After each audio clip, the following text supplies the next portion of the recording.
Hello engineers, Radhe Radhe. Welcome back to our YouTube channel so engineers. Actually last video में हम लोग general notes के विषय में सीखे थे इंजीनियर। तो आज के इस वीडियो में हम लोग टेक्निकल स्पेसिफिकेशन के विषय सीखेंगे, यानी इलेक्ट्रिकल ड्राइंग में जो टेक्निकल स्पेसिफिकेशन क्या होता है। एक्चुअली ये मेरा तीसरा नंबर सीरीज है।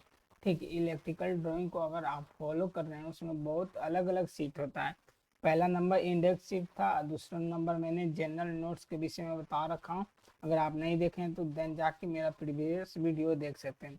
और पहला नंबर में इंडेक्स शीट के बारे में बता रखा हूँ, उसे भी नहीं देखे हैं तो जाके आप वहाँ पे मेरे इस ट्यूटोरियल को देख सकते हैं। चलिए, आज के इस वीडियो में हम लोग टेक्निकल स्पेसिफिकेशन के बारे में जानेंगे। आखिर टेक्निकल स्पेसिफिकेशन होता क्या है। ठीक, तो देखिए, सबसे पहले बात कि मैं आपको बता दूं, if any doubt please ask. आपको कोई भी डाउट हो, कोई भी दिक्कत हो, आप मुझसे कमेंट बॉक्स में पूछ सकते हैं। ठीक, और पहली बात देखिए, टेक्निकल स्पेसिफिकेशन। स्पेसिफिकेशन मतलब किसी चीज़ के बारे में डिटेल ही। स्पेसिफिकेशन यानी उसका विशेष क्या है। ठीक, उसके अंदर जो टेक्निकल चीज लगे हैं उसका मान लीजिए रेटिंग क्या है, उसका मतलब क्षमता कैपेसिटी क्या है, इन सभी चीज़ों को स्पेसिफिकेशन के अंडर आता है। पहला है, इसमें पैनल इंफॉर्मेशन है। क्या है? Panel information. तो उसके 7 पॉइंट है। पैनल का जानकारी क्या है? अप्लीकेबल स्टैंडर्ड है। अब देखिए, पैनल क्या है? अप्लीकेबल स्टैंडर्ड होता है। आई ई सी 6227, ये एक इलेक्ट्रिकल कोड होता है। तो आई ई सी का फुल फॉर्म जहाँ तक होता है कि इंटरनेशनल इलेक्ट्रिकल कोड होता है। इंटरनेशनल, मैं यहाँ पे लिख दे रहा हूँ, आप देख लीजिएगा। ठीक, इंटरनेशनल कोड। तो ये एक स्टैंडर्ड होता है। आईईसी क्या होता है? एक स्टैंडर्ड इंटरनेशनल कोड होता है। मैं यहाँ पे ड्रॉप डाउन कर देता हूँ। और इसका जो आगे का है ये भी कुछ बताता है। 102, ये भी कुछ आपका डिफाइन करता है। अलग अलग कंपनी का ना अलग अलग मतलब कुछ कुछ अलग लीजेंड होते हैं, कुछ कुछ अलग नंबर होते हैं। उन सभी चीज़ों को ये दिखा रहा है। Rated voltage. रेटेड वोल्टेज क्या होता है कि मान लीजिए कितना रेटिंग पे ये ऑपरेट करेगा।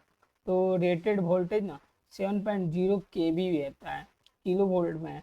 सिस्टम का जो वोल्टेज है 6.6 केवी है। जो डिवाइस लगा है यानी सिस्टम लगा उसका वोल्टेज क्या है? 6.6 केवी है। तो 6.6 केवी से अधिक लेते हैं, 7 केबी का थोड़ा एक्स्ट्रा लेते हैं। फिर रेटेड फ्रीक्वेंसी, आप जानते हैं 50 हर्ट्ज होता है कि ये इंडिया का स्टैंडर्ड फ्रीक्वेंसी होता है। ठीक, ये आपको इंटरव्यू में पूछ सकता है कि भारत की स्टैंडर्ड फ्रीक्वेंसी क्या है। तो आप 50 हर्ट्ज बोल दीजिएगा, 50 हर्ट्ज। ठीक, एच जेड को हम लोग हर्ट्ज के नाम से जानते हैं। सिस्टम अर्थिंग, जो सिस्टम का अर्थिंग, अर्थिंग में एच नहीं है। सिस्टम अर्थिंग, सोलिडली अर्थेड, मतलब जो सिस्टम का जो अर्थिंग होगा सोलिडली अर्थेड होगा। मतलब उसको ना अर्थिंग किया जाएगा, वो सोलिडली किया जाएगा। मतलब मान लीजिए चारकोल और डाल के उसके अंदर, और जो लोहे की रड होती है उसको अंदर गाड़ दीजिएगा, देन उससे हम लोग सोलिडली अर्थेड बोलते हैं। फॉल्ट लेवल क्या होता है? देखिए, कोई भी पैनल है उसका फॉल्ट लेवल क्या है? 25 किलो एम्पियर है। अगर इसमें कोई फॉल्ट आएगा तो उसका फॉल्ट का लेवल क्या होता है? 25 किलो एम्पियर है। ठीक, 7 नंबर है degree of protection as per I S 34 34 27 999। ठीक, degree of protection as per मतलब इस पैनल का प्रोटेक्शन क्या है, डिग्री क्या है? तो वो क्या है? IS 34 27 99 के थ्रू है। तो IS क्या होता है? इंडियन स्टैंडर्ड होता है। ठीक, इंटरनेशनल स्टैंडर्ड होता होगा, बट एक बार हम लोग इसको विषय में जान भी लेते हैं। ठीक, IS 3427, इसका मतलब मीन क्या होता है? तो IS is not a standard mean, ये कोई मीन नहीं है। it refers IS 3427 Indian standard for AC metal enclosed switch gear and control gear for rated voltage 1 kV। IS 3427 ये 97 क्या बताता है, AC मेटल का जो स्विच गियर होता है, कंट्रोल गियर, उसी के विषय में बताता है। वोल्टेज अब 1 किलो वोल्ट से होता है, अप टू 52 kV वोल्टेज तक होगा। The standard has been withdrawn and is no longer active, but it was previously published by the Bureau of Indian Standard। Bureau of Indian standard के through ये publish हुआ था। ठीक, आपको ये तो समझ में आ गया ना। IP42 फॉर इंटरनल क्लोजर, जो मान लीजिए कि कोई आपका पैनल है ये ऐसा, तो इसके अंदर भाग को इनक्लोजर बोलते हैं। अंदर भाग को क्या बोलते हैं, इनक्लोजर हम लोग बोलते हैं। ठीक, और IP42, इसका IP क्या है, 42। IP का फुल फॉर्म होता है इंग्रेस प्रोटेक्शन। कोई भी डिवाइस होता है ना, उसका IP होता है। जिस तरह आपका फ़ोन होगा, तो फ़ोन का जो IP होगा 62 होगा, 65 हो सकता है। ठीक, हर डिवाइस का अपना अपना IP होता है। IP का यहाँ पे इंग्रेस प्रोटेक्शन होता है, और नेटवर्क में जाइएगा तो वहाँ IP का फुल फॉर्म इंटरनेट प्रोटोकॉल होता है। चलिए बी नंबर हम लोग सीख लेते हैं। एक्सिलरी सर्किट डिटेल, उसमें जो भी पैनल होता है उसमें एक्सिलरी सर्किट होता है। एक्सिलरी मतलब सहायता, ठीक, एक्सिलरी मतलब सहायता प्रदान करने वाला, जस्ट इतना समझ जाइएगा। तो बी है एक्सिलरी सर्किट डिटेल, वैसा सर्किट जिसमें मान लीजिए कंट्रोल सर्किट ही होगा। एक्सिलरी सर्किट मतलब NONC टर्मिनल ब्लॉक जो होते हैं ना, उसे ही हम लोग एक्सिलरी सर्किट के नाम से जानते हैं। पहला, दूसरा, तीसरा है, चौथा, पांचवा, इसके भी 6 स्पेसिफिकेशन है। पहला है क्लोजिंग कॉइल। क्लोजिंग कॉइल कितना है, 110 वोल्ट DC है। ट्रिपिंग कॉइल भी 110 वोल्ट DC है, क्लोजिंग कॉइल है। DC इंडिकेशन सर्किट क्या है, 110 वोल्ट DC है। AC फेज इंडिकेशन सर्किट क्या है, 64 वोल्ट AC है। पैनल स्पेस हीटर कितना है, 230 वोल्ट AC है। स्प्रिंग, SPR को हम लोग स्प्रिंग बोलते हैं। जब आप बड़े बड़े जाइएगा ना पैनल वाली कंपनी में, स्प्रिंग चार्ज मोटर, जो VCB होते हैं ना, VCB वैक्यूम सर्किट ब्रेकर, उसमें स्प्रिंग लगा होता है। तो स्प्रिंग चार्ज मोटर, जो स्प्रिंग चार्ज मोटर है ना, उसमें 230 वोल्ट AC होता है। ये सभी एक्सिलरी डिटेल्स के आते हैं। सर्किट ब्रेकर, अब तीसरा नंबर हम लोग पढ़ लेते हैं। तो सर्किट ब्रेकर के यहाँ 7 पॉइंट लिखे गए हैं, जिसमें पहला है एप्लीकेबल स्टैंडर्ड। जो सर्किट ब्रेकर होगा IEC 6227 के अकॉर्डिंग होगा। तो मैंने बताया हूँ IEC का full form international internal code, यहाँ 100-200 है ना, यहाँ देखिए 100 तक है और -200 नहीं है। जो मैकेनिज्म है, जो आपका जो पैनल का मैकेनिज्म क्या है, ट्रिप फ्री है। मतलब ये ट्रिप फ्री है, आप समझ रहे हैं। ट्रिप फ्री, फ्री क्या होता है कि जो मैकेनिज्म होगा ना ट्रिप फ्री, कहने का मतलब कभी भी अगर कोई फॉल्ट आता है तो ट्रिप हो जाए। ठीक, ब्रेकिंग कैपेसिटी क्या है, 28 किलो वोल्ट है। जो इसकी ब्रेकिंग कैपेसिटी 28 kV, 28 kV बोल रहे तो 28,000 किलो वोल्ट है ब्रेकिंग कैपेसिटी सर्किट ब्रेकर की। शॉर्ट टाइम रेटिंग, अगर शॉर्ट टाइम रेटिंग की बात किया जाए तो सर्किट ब्रेकर की 20 किलो एम्पियर पर 3 सेकेंड होती है शॉर्ट टाइम रेटिंग। और के का मतलब किलो एम्पियर, यहाँ समझिएगा। अब 5 number power frequency withstand voltage. अब देखिए सर्किट ब्रेकर का power frequency withstand voltage क्या होता है, 28 kilo volt RMS for 1 minute.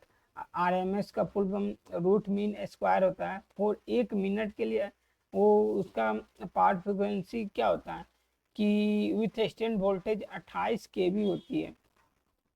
6 number है रेटेड करेंट। जो मान लीजिए कि कोई भी सर्किट ब्रेकर है, उसका रेटेड करंट होना चाहिए।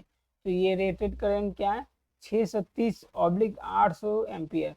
जो सर्किट ब्रेकर का रेटेड करंट है 630/800 एम्पियर है। 7 नंबर क्या है, VCB मैकेनिज्म। 7 नंबर क्या है, VCB मैकेनिज्म।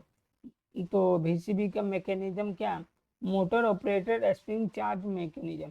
VCB भी एक सर्किट ब्रेकर है। VCB का फुल फॉर्म होता है मैं यहाँ पे लिख देता हूँ। VCB का फुल फॉर्म होता है वैक्यूम। वैक्यूम वैक्यूम का स्पेलिंग यही होता है, ध्यान पे रखिएगा, याद कर लीजिएगा, नहीं तो ये भी एक अच्छा ही मैं बता दिया हूँ। Sorry, vacuum circuit breaker. Vacuum circuit breaker, vacuum का स्पेलिंग यही होता है, ठीक, VCC नहीं होता, VACWM, वैक्यूम सर्किट ब्रेकर होता है। वैक्यूम सर्किट ब्रेकर का जो ऑपरेटेड है स्प्रिंग चार्ज मैकेनिज्म है। बस बार, चौथा नंबर डी, बस बार होता है। तो हर मतलब पैनल में बस बार होता है, ऐसा है। मतलब कितने बस बार होते हैं? 4 होते हैं, रेड, RYB और एक न्यूट्रल। तो देखिए बस बार की जो रेटेड करंट है 630 एम्पियर की बस बार होनी चाहिए। जो ये बस बार की करंट रेटिंग कितनी होनी चाहिए? 630 एम्पियर। शॉर्ट टाइम रेटिंग कितनी होनी चाहिए? 20 किलो एम्पियर ऑब्लिक 3 सेकेंड, ठीक, 20 किलो एम्पियर ऑब्लिक 3 सेकेंड होने चाहिए। मटेरियल ऑफ बस बार, और ये बस बार किस मटेरियल से बना होना चाहिए? कॉपर से बना होना चाहिए। चौथा क्या है? इंसुलेशन ऑफ बस बार। जो चौथा क्या है? इंसुलेशन ऑफ बस बार। जो बस बार के ऊपर इंसुलेशन लगाते हैं वो HT हीट सिंकेबल स्लीव होनी चाहिए। जो इसके ऊपर हम लोग स्लीव लगाएंगे ना, तो वो HT हीट सिंकेबल स्लीव होना चाहिए, जो हाई टेंशन की हीट को सिंकेबल स्लीव्स टाइप की होनी चाहिए। बाकी तो ये थर्ड नंबर में यही था, जिससे टेक्निकल स्पेसिफिकेशन मैंने आपको क्लियर कर दिया, और मैंने इसको बता रखा हूँ सेकंड वीडियो में। और ये तो आपका टाइटल है, और टाइटल में मैं बता दूँ, ये देखिए, ये तो बाकी पैनल साइज है, प्रोजेक्ट है, क्लाइंट है, कंट्रैक्टर है, ये कंपनी का नाम है। टाइटल क्या है? इसका टेक्निकल डिटेल्स है। दूसरा नंबर जो हम लोग पढ़े थे उसमें जनरल नोट्स पढ़े थे, तो इसमें टेक्निकल डिटेल्स पढ़ेंगे। जो 6.6 केबी का होता है, क्या है उसमें? 6.6 केबी 495.9 किलोवाट डी ओल स्टार्टर पैनल के विषय में हम लोग पढ़ेंगे थे, पढ़े हैं, पढ़ रहे हैं। डेट क्या है? 12/10/2023 है। ड्राइंग नंबर क्या है? EE 2023-24 B0029 300 है। तो यहाँ पे हम लोग 200 पढ़े थे, तो 300 जान रहे हैं। ये 300 का सीरीज चल रहा है, 303, 4, 5, 6, तो ये 300 का आपका हो गया। बट ये उससे कोई मतलब नहीं होता है। रिवीजन R0 है, जॉब नंबर 04 से 13 है, HT ड्राइंग है, इंक्वायरी नंबर होता है, OA नंबर होता है। OA नंबर को ओवरऑल नंबर भी बोलते हैं, जो पहले भी मैं डिस्कस कर रखा हूँ। सीट नंबर क्या आता है? तीसरा ऑफ 20, यानी 20 नंबर में सीट है, ये तीसरा हम लोग पढ़ रहे हैं, पढ़ चुके हैं। ठीक, अगर आपको ये अच्छा लगा video, then you have to just share this to video to engineer में। अब नेक्स्ट हम लोग 4 नंबर, ये लीजेंड है। अगर आप इसे पढ़ लेते हैं ना, तो आप इलेक्ट्रिकल ड्राइंग ना पढ़ना बिल्कुल आसान सीख जाते हैं। चौथा नंबर बहुत ही इंपॉर्टेंट चीज़ है, जिससे आप इलेक्ट्रिकल ड्राइंग को समझ सकते हैं। ठीक है जी, चलिए हम लोग मिलते हैं तो 4th नंबर वाले वीडियो में, जिसमें मैं आपको लीजेंड के विषय में बताऊंगा। So I hope you will be understand. Thanks engineers, Radhe Radhe.